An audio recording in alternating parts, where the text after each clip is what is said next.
இங்கேயும் முரம்பு மண் இருக்குது, இந்த போல்டர்ஸ் இருக்குது. ஆனால் இந்த போல்டர்ஸ் வந்து பார்த்திங்கன்னா கடினமான போல்டர்ஸ். அதனால் வந்து மேல் கேப் விழுறது வந்து கொஞ்சம் குறைவாக தான் வீயும். பக்கத்தில் வந்து நம்ம மண் தன்மை கொஞ்சம் நல்லா இருக்குன்னா பெருசாக வேயலாங்கிறது தான் என்னுடைய கணிப்பு. அங்கே புத்து இருக்குது, இங்கே இருக்குது. அப்போது இந்த சரம் உறுதி. இந்த இடத்துல வந்து அவருடைய கருத்து என்ன, என்னுடைய கருத்து என்ன இந்த பாயிண்ட்டை பற்றி அப்படின்னு பார்த்தீங்கன்னா, இந்த இடத்துல வந்து மேல் மட்டத்தில் வந்து ஓரளவுக்கு வந்து ஏதாச்சும் கிடைக்கும் அப்படிங்கிறத முடிவு பண்ணி தான் வச்சுருக்குறோம். அதுக்கு அடுத்தது கீழ் மட்டத்தில் தான் எதிர்பார்க்க முடியும்.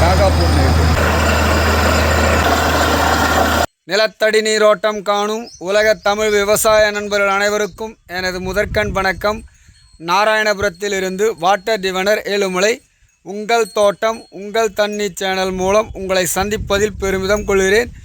இன்றைக்கி நாம் இந்த வீடியோவில் பார்க்க போகிற விஷயம் என்ன அப்படின்னு பார்த்தோம்னா, திருவள்ளூர் மாவட்டம் ஆர்கேபேட்டை அருகே உள்ள விளக்கனாமூடி புதூருங்கிற கிராமத்தில் சங்கர் என்பவருடைய தோட்டத்தில் நீரோட்டம் பார்க்க வந்திருக்கிறோம். இந்த இடத்துல நாம் எப்படி பார்க்குறோம், எப்படி சக்ஸஸ் பண்ணுறோம் அப்படிங்கிறத பற்றி தான் இன்றைக்கி நாம் இந்த வீடியோவில் பார்க்க போகிறோம். அதனால் இந்த வீடியோவை கடைசி வரைக்கும் ஸ்கிப் பண்ணாமல் பாருங்கள்.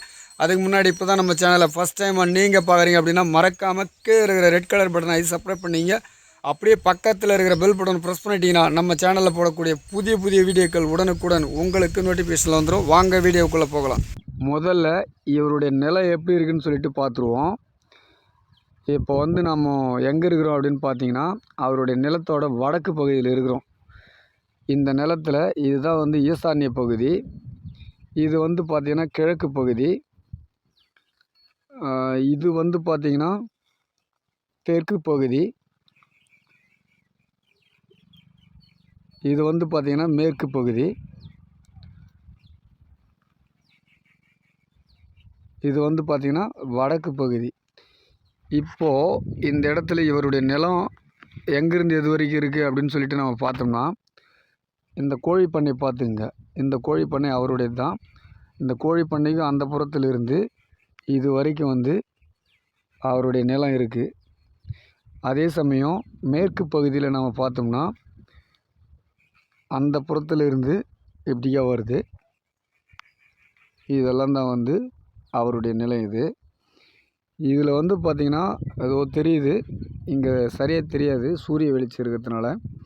இங்கே இருக்கிறது வந்து ஒரு சின்னதாக ஒரு மலைப்பகுதி. இந்த மலையோட அடிவாரத்தில் தான் வந்து சங்கர் அவருடைய தோட்டம் இருக்கிறது.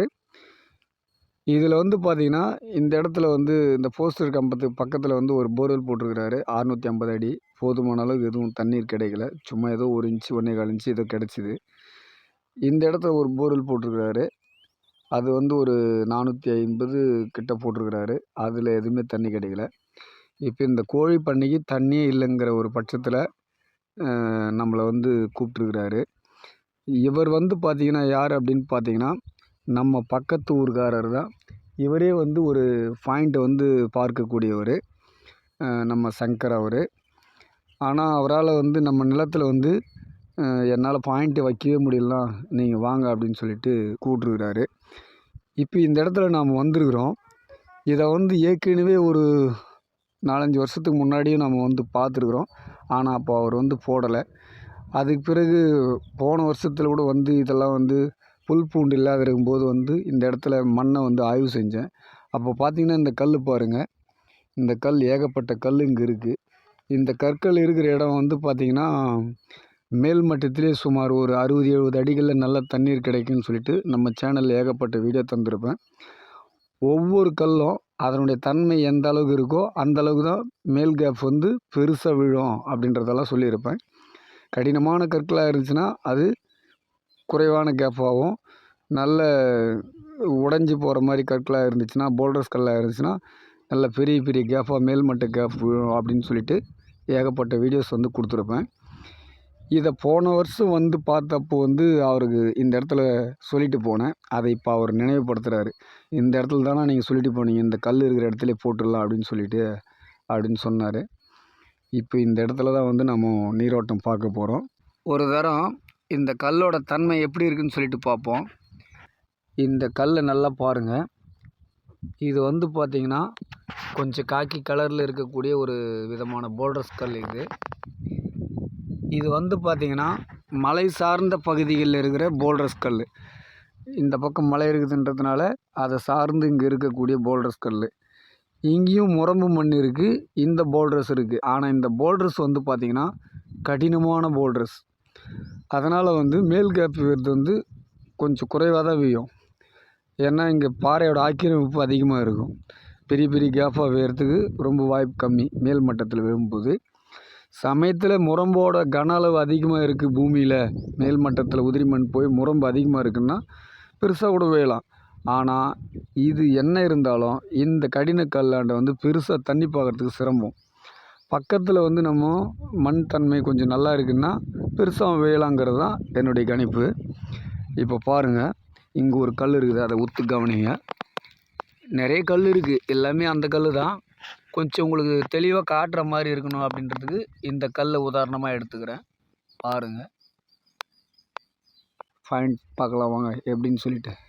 இப்போது இந்த இடத்துல நாம் நீரோட்டம் பாத்திரத்தில் வந்து எந்தெந்த இடத்துல பாயிண்ட் செலக்ட் பண்ணியிருக்கிறோம் அப்படின்னு பார்த்தோம்னா, இது வந்து மேற்கு பகுதி.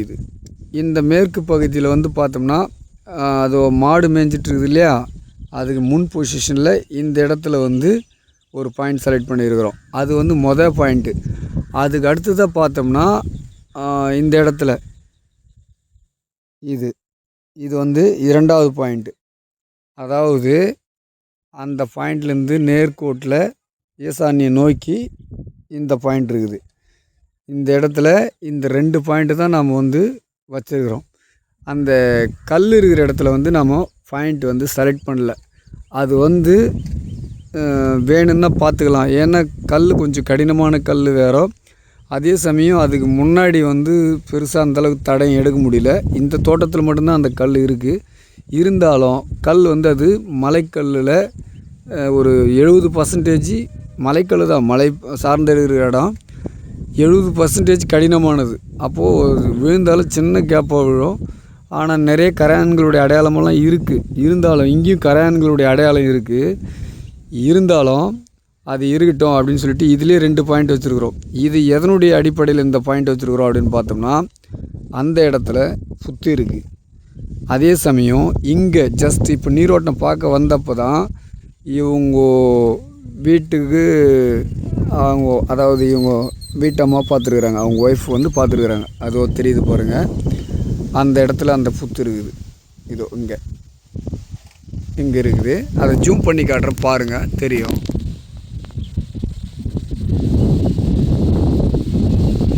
இது வந்து புதுசாக இப்போ தான் வந்து கிளம்புது இந்த புத்து. இப்போ இதில் என்ன அப்படின்னா நல்லா நமக்கே தெரியும், அங்கே புத்து இருக்குது, இங்கே இருக்குது. அப்போது இந்த சரம் உறுதி. அதே சமயம் இந்த பக்கமும் ஒரு சரம் இது நோக்கி வருது உள்மட்டத்தில். இன்னும் நம்ம டெப்த்து ஓட்ட எத்தனையோ சரங்கள் இருக்கும். நம்ம சப்கான்ஷியஸ் மைண்டுக்கு இது தெரியுது. இது கண்ணுக்கே தெரிஞ்ச மாதிரி அங்கே புத்து இருக்குது, இங்கேயும் புத்து உருவாகிறதுக்கான அடையாளம் இருக்குது, கரையான் புத்து. அதனால் இந்த இடத்த வந்து செலக்ட் பண்ணிக்கிறோம். இந்த இடத்த அதுக்காக மட்டும் செலக்ட் பண்ணல. இவர் வந்து பாயிண்ட் வந்து கேட்குறப்பவே வீட்டில் இருக்கும்போதே, இவர் நிலத்துக்கு நான் ஏற்கனவே வந்து போயிருக்கிறேன். அதனால் வீட்டில் இருக்கும்போதே என்னுடைய சப்கான்ஷியஸ் மைண்டில் தெரியப்பட்ட இடம் இந்த இடம்தான். இதையும் பேஸ் பண்ணி வச்சுருக்கிறேன். சப்கான்ஷியஸ் மைண்டுக்கு தகுந்த மாதிரியும் நம்ம அறிவியல் பூர்ணமாக சொல்லணும் அப்படின்னா கண்ணுக்கே தெரிஞ்ச அடையாளம், அங்கே கரையான் புற்று, இங்கே கரையான் புற்று, இதையும் பேஸ் பண்ணி வச்சுருக்குறோம். இது இல்லாமல் இந்த மண், அந்த மண்ணுக்கு வந்து பார்த்தோம்னா அந்த பக்கம் இருக்கிறது ஏற்கனவே போர்வெல் ஃபெயிலியர் ஆன இடங்கள்லாம் வேறு மாதிரி இருக்குது. இன்னும் இந்த நிலத்திலே வந்து இங்கே கற்கள் போகுது. இதெல்லாம் போனாலும் வடக்கு நோக்கி போக போக மண்ணோட தடயம் வந்து கொஞ்சம் கொஞ்சமாக மாறுது, அதனுடைய தன்மை. இந்த இடத்துல பார்த்தோம்னா இங்கேயும் நிறைய கரையான்களுடைய அடையாளம் இருக்குது. மண் தன்மை வந்து இந்த மாதிரி இடத்துல வந்து ஒரு 45-50 அடிகளில் வந்து ஒரு மேல்மட்ட கேப் நல்லா இல்லை, அந்த மாதிரி கேப் வந்து இந்த மாதிரி இடத்த தான் வந்து கண்ணுக்கே தெரிஞ்ச அடையாளம் போல் இந்த மண் தன்மை காட்டுது. சப்கான்ஷியஸ் மைண்டு ப்ளஸ் மண் தன்மை, இந்த ரெண்டுத்தையும் வச்சு தான் இப்போ இந்த இடத்துல நான் முடிவு எடுத்துருக்கிறேன். அதுவான்னு பார்க்கும்போது நான் அதிகமாக இதுக்கு தான் முக்கியத்துவம் கொடுக்குறேன். இருந்தாலும் இந்த பாயிண்ட்டை வந்து நான் வீட்டுக்கு போயிட்டு செக் பண்ணிவிட்டு சங்கர் அவர்கிட்ட வந்து சொல்லிவிடுவேன். சந்திப்போம். ஃப்ரெண்ட்ஸ், இப்போது இந்த இடத்துல பார்த்தோம்னா நம்ம சங்கர் சாரே வந்து பாயிண்ட் வச்சுருக்கிறாரு. நாம் வச்சது பார்த்தோம்னா அந்த இடத்துல வச்சுருக்குறோம். நம்மளையும் கூப்பிட்டு ஆலோசனை கேட்டார். அந்த ஏரியாவில் தான் வச்சோம். அதை ஷார்ட் வீடியோவில் நீங்கள் பார்த்துருப்பீங்க. இப்போ அவர் வச்ச பாயிண்ட் எங்கே அப்படின்னு பார்த்தீங்கன்னா, அவர் நிற்கிற இடம் தான் வந்து பாயிண்ட்டு. இவர் வந்து நீரோட்டம் பார்ப்பாருங்கிறது வந்து நாம் ஆரம்ப காலத்திலே நம்ம சேனலில் வந்து காப்பர் கம்பியில் வந்து நீரோட்டம் பார்க்குறது இருக்கும். அதையும் இந்த வீடியோவோட கீழே டிஸ்கிரிப்ஷனில் கொடுக்குறேன், பாருங்கள். இப்போது இன்றைக்கி தேதி பார்த்தீங்கன்னா 24/2/2026. சுமார் நேரம் பார்த்தீங்கன்னா 4 மணி 25 நிமிஷம் இல்லை 20க்குள்ளே தான் இருக்கும். இப்போ வந்து லாரி வரப்போகுது. இந்த இடத்துல வந்து அவருடைய கருத்து என்ன, என்னுடைய கருத்து என்ன இந்த பாயிண்ட்டை பற்றி அப்படின்னு பார்த்தீங்கன்னா, இந்த இடத்துல வந்து மேல் மட்டத்தில் வந்து ஓரளவுக்கு வந்து ஏதாச்சும் கிடைக்கும் அப்படிங்கிறத முடிவு பண்ணி தான் வச்சுருக்குறோம். அதுக்கு அடுத்தது கீழ் மட்டத்தில் தான் எதிர்பார்க்க முடியும். சுமார் ஒரு 450 டு ஒரு 600க்குள்ளே அப்படின்ற மாதிரி எதிர்பார்த்துக்கிறோம். பார்ப்போம் என்ன நடக்குதுன்னு சொல்லிட்டு. வண்டி வரப்போகுது.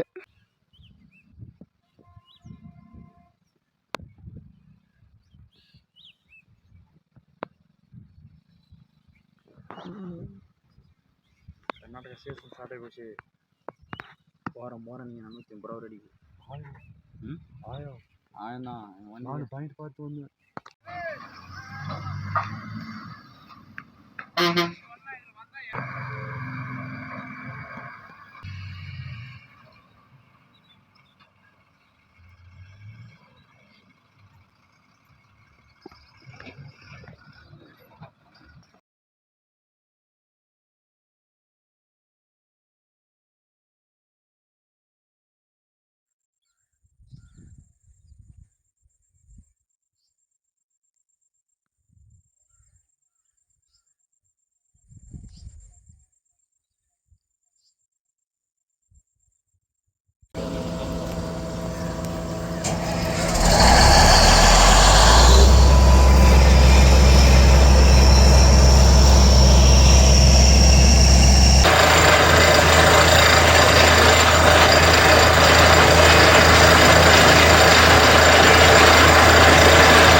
வைக்கணும்ல, அப்படி தான் ட்ரீட் வைக்கிறேன் மறுபடியும் நாளைக்கு வர ஓடாது. ட்ரீட் வைக்கணுமா? தொள்ளாயிரம் மேலே தான் அடிக்குது.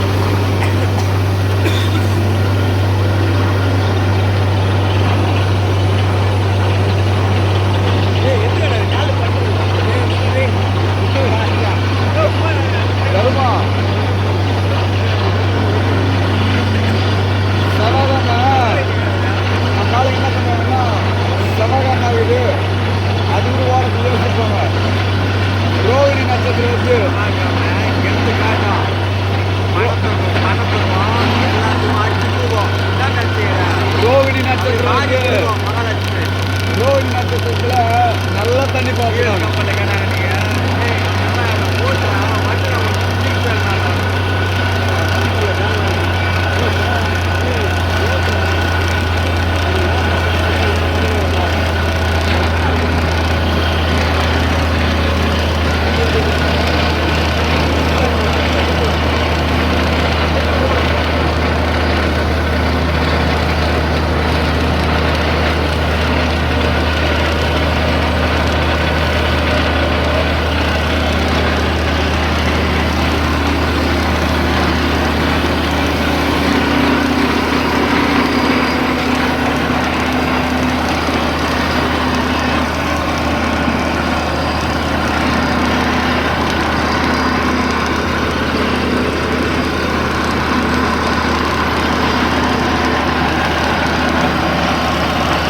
என்ன ஃப்ரெண்ட்ஸ், வீடியோவை பார்த்தீங்களா?